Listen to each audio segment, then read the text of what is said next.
29/4/25 செவ்வாய்க்கிழமை காலையில் 11 மணி ஆகுது. ஸ்கூல் லீவ் விட்டதும் போதும் எந்த வேலையும் கரெக்டாக ஆக மாட்டேங்குது. 2 நாள் ஊருக்கு வேற போயிட்டேன். அதனால் மெனு போட முடியல, சாரி. இன்றைக்கி என்ன மெனு போட்டிருக்காங்கன்னு சொல்கிறேன்.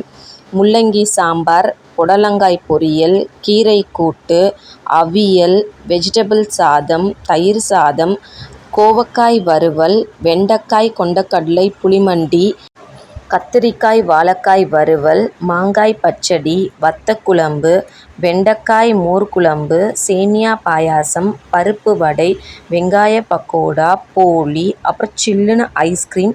எல்லாம் 12 மணிக்கு ரெடி ஆயிரும். வீட்டில் கொஞ்சம் நேரம் அடுப்பில் நின்று வேலை செய்யவே ரொம்ப கஷ்டமாக இருக்குது. ஆனால் பாவம்தான், இவ்வளோ சமையலையும் சமைக்கிற சமையல்காரவங்க, ஹோட்டலில் வேலை செய்கிறவங்கலாம் உண்மையாக பாவம்தான்.